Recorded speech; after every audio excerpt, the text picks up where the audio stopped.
Bismillahirrahmanirrahim. Assalamualaikum warahmatullahi wabarakatuh.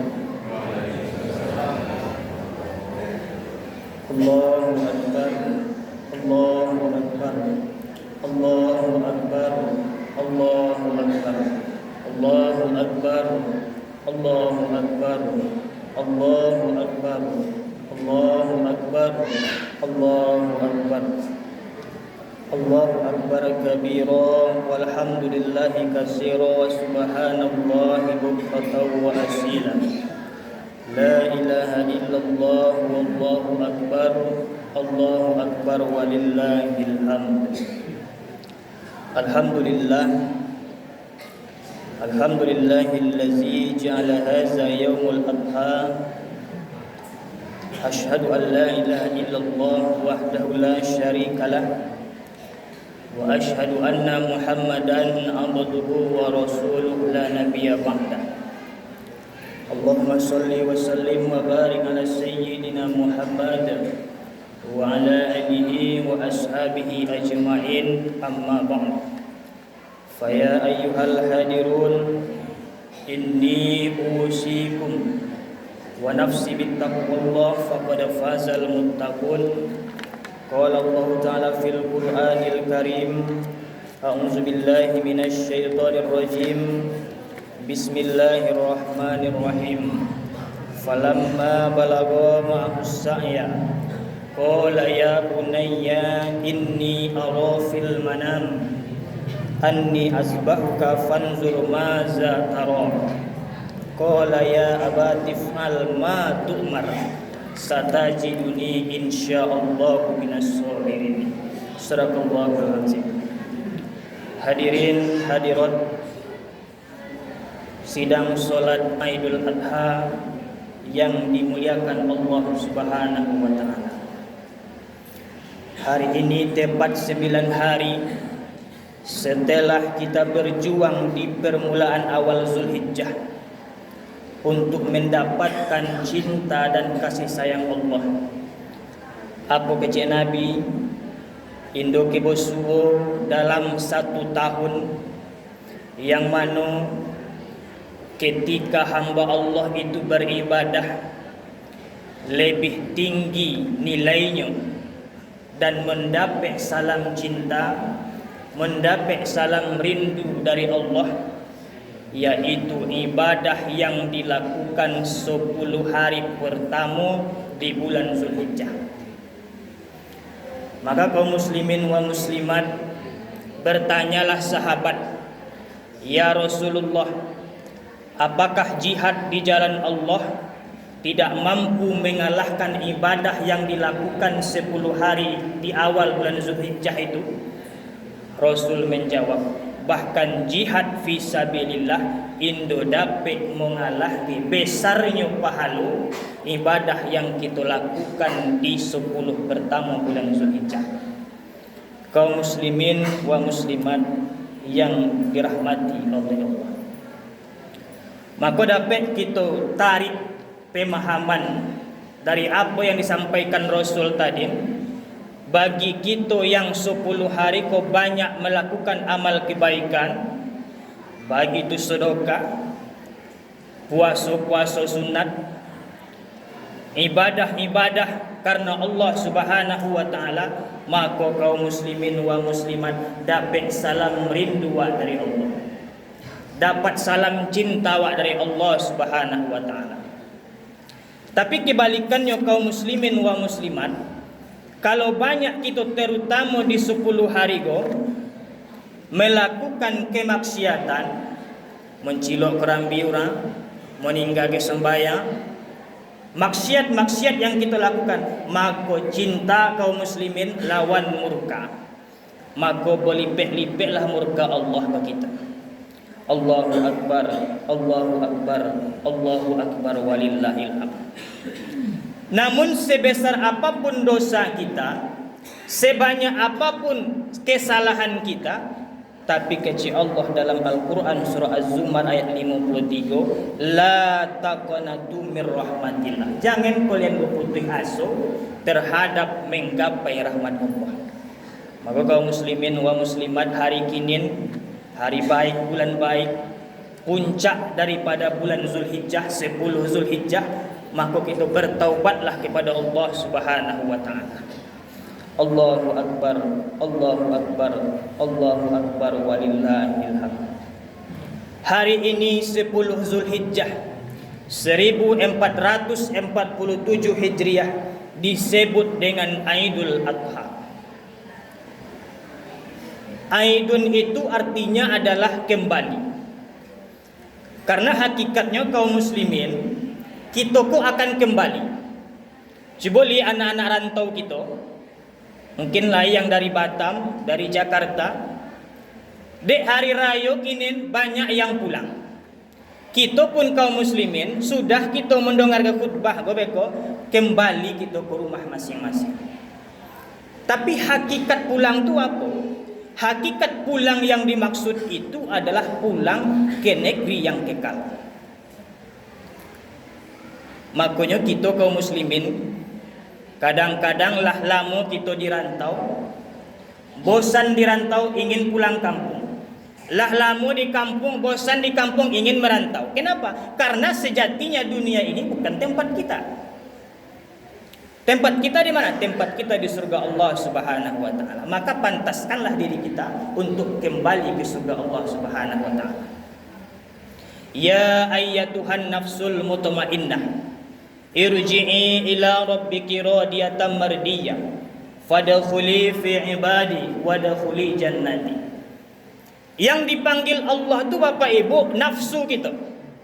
Mengapa nafsu kita yang dipanggil Allah? Karena nafsu itu yang paling susah mempertanggungjawabkannya. 3 nafsu kaum muslimin wa muslimat. 2 nafsu membawa ke neraka. Sebuah nafsu itulah yang dipanggil Allah untuk pulang ke hadapannya. Maka nafsu itu terbagi 3. Yang pertama ada namanya nafsul amarah. Nafsul amarah itu selalu mengajak kita untuk bermaksiat. Itu nafsul amarah. Yang kedua lain namun nafsul lawamah. Nafsul lawamah itu kadang-kadang membawa kepada kebaikan, kadang-kadang membawa kepada keburukan. 50% kebaikan, 50% kejahatan. Tompeknya neraka. Tapi lain sebuah kaum muslimin wa muslimat, nafsu yang dipanggil Allah, yaitu nafsul mutmainnah. Nafsu yang sudah konsisten, nafsu yang sudah istiqomah untuk melakukan kebaikan-kebaikan saja. Itulah yang dipanggil Allah. Irji'i ila rabbiki radiyatan mardiyah, kecela. Pulalah balik. Sesungguhnya engkau ridho, aku pun menyambutmu dengan keriduan. Ini keriduan Allah kok Bapak Ibu yang susah mendapatkannya. Kalau kita berkesimpulan amal ibadah kita yang akan mengantarkan kita ke surga, tipis harapan. Karena dosa banyak. Lain suatu riwayat kaum muslimin, hamba Allah yang Indo pernah melakukan kesalahan yang begitu fatal. Namun apa? Diazab juga di kuburnya. Kesalahannya cuma satu, yaitu ketika dia pergi pesta, makan di tempat pesta, tosolek di gigi daging yang dimakan di pesta tadi. Kemudian diambilnya lah satu ranting, yang mana dia tidak izin kepada pemilik ranting pohon itu. Diambilnya ranting tadi, kemudian dicukinya ke gigi. Itulah penyebabnya disiksa di kubur. Maka kaum muslimin itu bisa kita berkesimpulan ibadah kita banyak, dosa kita banyak. Dosa kita lah pasti dicatat, sedangkan ibadah kita belum tentu diterima Allah Subhanahu wa taala. Maka gapailah rahmat Allah itu. Gapailah ridha Allah itu. Allahu akbar, Allahu akbar, Allahu akbar walillahil hamd. Fadkhuli fi ibadi wadkhuli jannati. Diakui Allah kita hambanya, baru diperbolehkan kita ke dalam surganya. Kaum muslimin wa muslimat, salat Idul Adha rahimakumullah. Itulah filosofi kata Aid.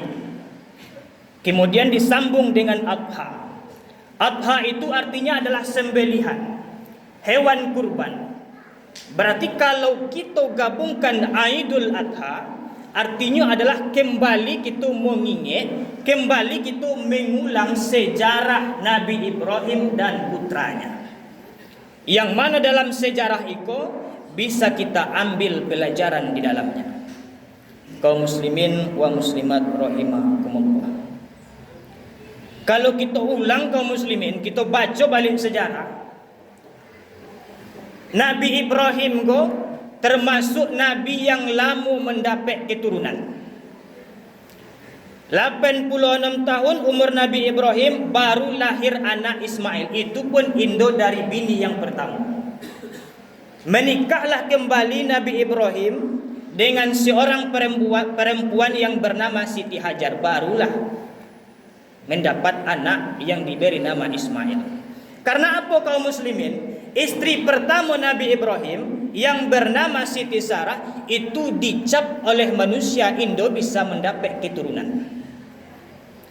Yang mencapnya manusia, yang memfonisnya manusia. Tapi lain kaum muslimin, fonis manusia Indo sama dengan takdir Allah. 30 tahun umur Ismail, lahirlah Ishak dari rahim Siti Sarah. Maka dapat kita pelajari kaum muslimin wa muslimat, kalau seandainya kita lama menikah, ulun dapat keturunan, sabar. Kalau seandainya kita lama menikah, tapi anak hanya laki-laki sadunya, boleh anak pudusi, sabar, bersyukur kita kepada Allah. Kalau seandainya anak kita lelaki sadunya, bersyukur kita kepada Allah. Atau pudusi sadunya, bersyukur kita kepada Allah Subhanahu wa ta'ala. Bahkan kalau kita lihat kaum muslimin, Nabi Yahya itu tidak punya keturunan. Kemudian Nabi Lut Indo punya anak laki-laki, pudusi saja anak Nabi Lut. Nabi Ibrahim Indo punya anak pudusi, lelaki saja anak. Bahkan Nabi kita Nabi Muhammad sallallahu alaihi wasallam lai anak pudusi, lai anak lelaki, tapi takdir Allah anak lelaki meninggal saja di waktu kecil. Kalaupun seandainya kita lah berumur Indo mendapat keturunan, tetap bersyukur kepada Allah. Karena kaum muslimin terbebaslah kita dosa penyebab anak. Karena banyak orang tua akan dimasukkan ke surga tapi terhambat gara-gara anak Indo diberikan haknya. Allahu Akbar, Allahu Akbar, Allahu Akbar walillahil. Itulah hikmah yang pertama yang bisa kita petik. Tentang kisah Nabi Ibrahim itu diabadikan Allah dalam Quran surah As-Saffat ayat 102. Allah sampaikan, A'udzubillahi minasyaitonirrajim. Bismillahirrahmanirrahim. Falamma balagha ma'ahus sa'ya qala ya bunayya inni ara fil manam anni asbahuka fanzur maza tara qala ya abati fa'al ma tu'mar satajiduni insyaallah minas sabirin. Yang artinya adalah ketika Ismail itu sampai pada usia di mana Ismail itu sanggup bekerja bersama Ibrahim. Kemudian bertanyalah Ibrahim kepada sang anak, wahai anakku sayang, sesungguhnya ayah tadi malam bermimpi, di mana dalam mimpi ayah itu ayah mendapatkan perintah dari Allah untuk mengkurbankan engkau. Lalu bagaimana wahai anakku pendapatmu? Kemudian kaum muslimin menjawablah Ismail, qala ya abati fa'al ma tu'mar. Kalau memang itu ya ayahmu perintah Allah, maka segeralah lakukan. Satajiduni insyaallah minas sabirin. Sesungguhnya aku termasuk anak yang bersabar atas takdir yang telah ditetapkan Allah kepada kita. Jadilah kaum muslimin betapa romantisnya, betapa dekatnya sang ayah kepada sang anak. Maka apa yang dapat kita pelajari dalam kalimat falamma balagha ma'ahus sa'ya, ketika anak itu sampai pada usia di mana ia bisa mencari nafkah, maka dapat kita simpulkan orang tua berkewajiban untuk memberi nafkah kepada sang anak sampai anak itu bisa mencari untuk dirinya sendiri. Itu banyak orang tua yang konek.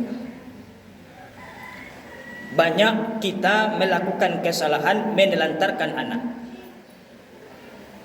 Anak tidak diberikan ilmu agama. Anak tidak diberikan nafkah. Sampai anak itu tidak mengetahui agamanya sendiri. Nabi Ibrahim, makna tersirat dari potongan ayat ini berarti sudah berhasil dia mendidik Ismail. Sudah berhasil dia menafkahi Ismail sampai Ismail bisa mencari nafkah sendiri walaupun bersama sang ayah. Itu yang pertama. Yang kedua, Bapak Ibu, dalam lafaz inni ara fil manam, sesungguhnya ayah bermimpi wahai anak. Pelajaran yang dapat kita petik, selalulah kita berhusnuzon kepada takdir yang telah ditetapkan Allah kepada kita. Kadang kaum muslimin memang takdir pahit. Boleh jadi sesuatu yang tidak kita suka itulah yang baik untuk kita. Boleh jadi sesuatu yang kita suka justru itu tidak baik untuk kita. Lain suatu kisah cerita tentang anak dan ayah ingin melakukan perjalanan ke suatu tempat. Yang perjalanannya berjalan kaki, lain sekitar 3 hari baru sampai. Kemudian di tengah perjalanan kaum muslimin wa muslimat jatuhlah keledainya. Ternyata mereka membawa keledai. Di keledai itu diletakkanlah barang-barang seperti baju dan segala macam. Jatuh keledainya, Indo bisa keledai tadi berjalan. Apa kecil anak? Ya, jauh perjalanan awak lihat. Bak mana kau kira keledai kita kau Indo bisa berjalan le? Dan mengapa dia nak kita ambil hikmah di balik yang telah ditetapkan Allah. Akhirnya ayah memangku keledai, anak membawa barang-barang kain tadi. Kemudian kaum muslimin beberapa menit setelah itu jatuh pula ayahnya. Jatuh ayah to kiliar kaki ayah. Akhirnya tidak bisa ayah berjalan. Apa kecil anak? Ya, mengapa Allah itu sangat tidak menyukai kita? Mengapa Allah tu menetapkan itu kepada kita? Apa kecil ayah? Indo boleh bamba itu. Kita ambil hikmah di balik itu. Okeylah kecil anak. Kemudian dilanjutkan perjalanan dengan ayah atau tengkak-tengkak. Kemudian anaknya pula kaum muslimin muslimat dicotok oleh ular. Dicotok oleh ular apa kecil anak? Iko memang ko ya. Memang Allah tu benci kepada kita. Indo boleh begitu nak. Akhirnya istirahatlah mereka selama 1 hari 1 malam. Indo melanjutkan perjalanan. Akhirnya Bapak Ibu kaum muslimin wa muslimat, setelah merasa pulih, keledai sudah bisa berjalan kembali, ayah sudah bisa berjalan kembali, anak sudah baikan, mereka lanjutkanlah perjalanan ke suatu daerah itu. Sampai di daerah itu kaum muslimin, ternyata kota yang mereka temui sudah hancur lebur. Hancur sado penduduknya. Apa kecil ayah? Ikuti nak hikmah yang dapat kita petik. Kalau seandainya kita Indo sakit kaki tadi, Indo diberikan Allah musibah, mungkin kita sudah binasa sama seperti orang yang ada di kampung ini. Aku kaum muslimin wa muslimat, perlu kita berhusnuzon, berbaik sangka dengan takdir yang ditetapkan Allah kepada kita. Kalaulah Nabi Ibrahim tadi Indo berbaik sangka, kalau Nabi Ibrahim dan suuzon kepada Allah, maka Nabi Ibrahim Indo hendak melakukan penyembelihan itu. Maka itu pelajaran yang kedua. Yang ketiga kaum muslimin, dalam lafaz fanzur maza taro, Nabi Ibrahim bertanya kepada Ismail, bagaimana wahai anakku pendapatmu? Iku mendidik kita kaum muslimin agar apa-apa yang ada dalam rumah tangga itu musyawarahkanlah dengan baik. Jangan mentang-mentang kita suami bapa yang dewak samin. Jangan mentang-mentang kita ayah orang tua, tapi anak tidak diberikan hak untuk berpendapat. Lihatlah Nabi Ibrahim kaum muslimin. Tidak langsung diputuskan, tapi ditanya kepada sang anak, bagaimana wahai anak pendapat? Maka penting musyawarah dalam rumah tangga. Allahu Akbar, Allahu Akbar, Allahu Akbar walillah. Kemudian di lafaz yang terakhir, ya abatif al-ma tu'mar. Jawaban Ismail kepada ayah, kalaulah itu wahai ayahku syariat dari Allah, kalaulah itu perintah dari Allah, segera lakukan. Jangan tunda-tunda ya. segera lakukan. Maka ini kaum muslimin, pelajaran yang dapat kita ambil, berhasil Ibrahim mendidik Ismail menjadi anak yang bertakwa, berbakti kepada orang tua. Nah, itu yang banyak gitu kaum muslimin.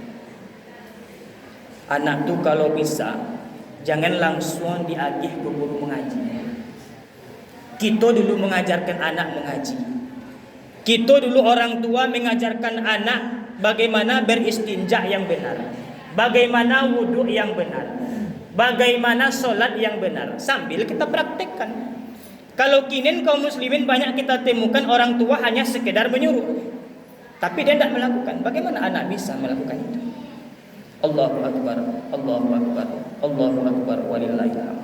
Maka pada kesempatan khutbah yang pertama ini dapat kita simpulkan, yang pertama, amanahlah kita dalam apa-apa yang sudah diamanahkan kepada Allah kepada kita, karena semua akan dipertanggungjawabkan nanti di hadapan Allah Subhanahu wa taala. Yang kedua kaum muslimin, berhusnuzonlah kita atas apa yang ditetapkan Allah kepada kita. Fa'tabiru ya ulil absar la'allakum turhamun.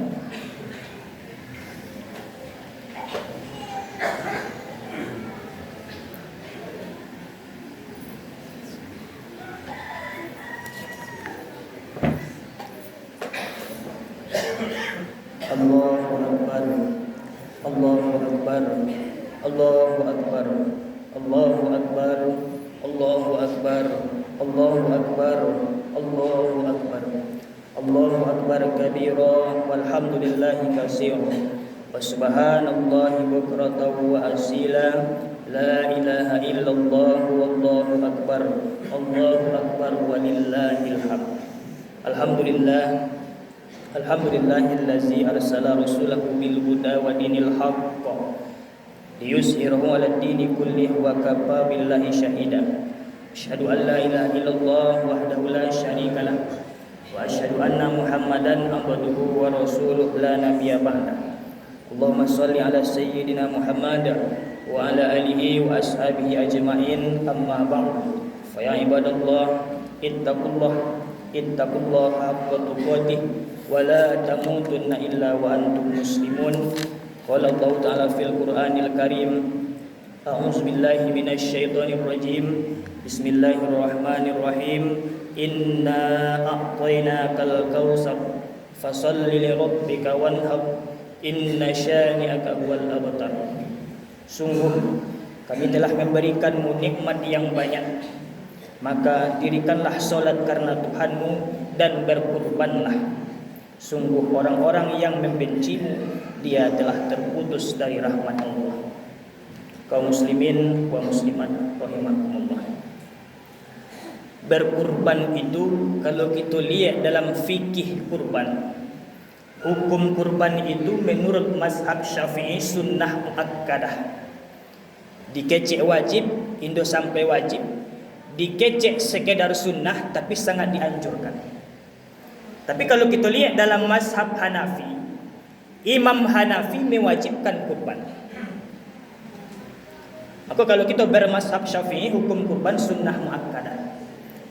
Ada hal yang menarik untuk kita bahas dalam Quran surah Al-Kautsar ini. Fashalli li rabbika wanhar. Sebanyak itu ibadah kaum muslimin. Dua ibadah Allah sebut dalam ayat ini. Yang pertama salat, yang kedua berkurban. Ternyata kalau kita buka tafsirnya, salat itu hablum minallah, sedangkan kurban hablum minannas. Salat hubungan kita dengan Allah, sedangkan kurban hubungan kita dengan sesama kita. Makanya daging kurban itu kaum muslimin semua masyarakat dapat. Yang miskin dapat, yang kaya pun dapat.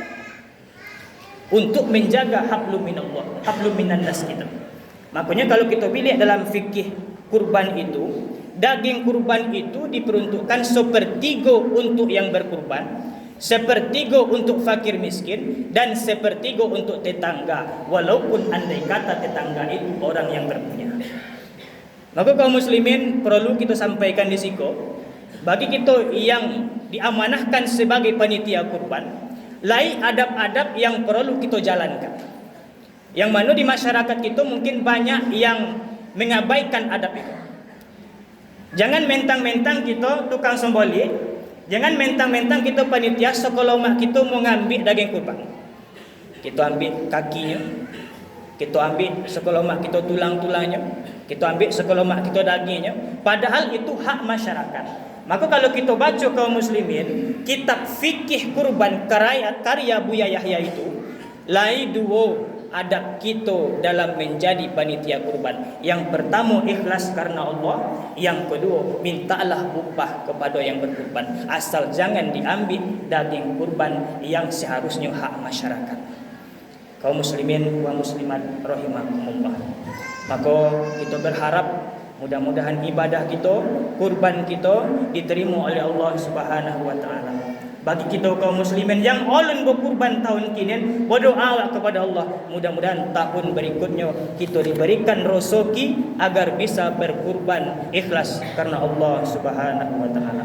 Innallaha wa malaikatahu yusholluna 'alan nabi ya ayyuhallazina amanu shallu 'alaihi wa sallimu taslima. Allahumma shalli 'ala sayyidina Muhammad wa 'ala ali sayyidina Muhammad kama shallaita 'ala Ibrahim wa 'ala ali Ibrahim wa barik 'ala sayyidina Muhammad wa 'ala ali sayyidina Muhammad kama barakta 'ala Ibrahim wa 'ala ali Ibrahim fil alamin innaka Hamidum Majid. Allahumma ighfir lil mu'minina wal mu'minat wal muslimina wal muslimat al ahya'i minhum wal amwat bi rahmatika ya arhamar rahimin. Allahumma ighfir lana dhunubana ولوالدينا وارحمهما كما ربيانا صغيرا ربنا آتنا في الدنيا حسنة وفي الآخرة حسنة وقنا عذاب النار والحمد لله رب العالمين. السلام عليكم ورحمة الله وبركاته.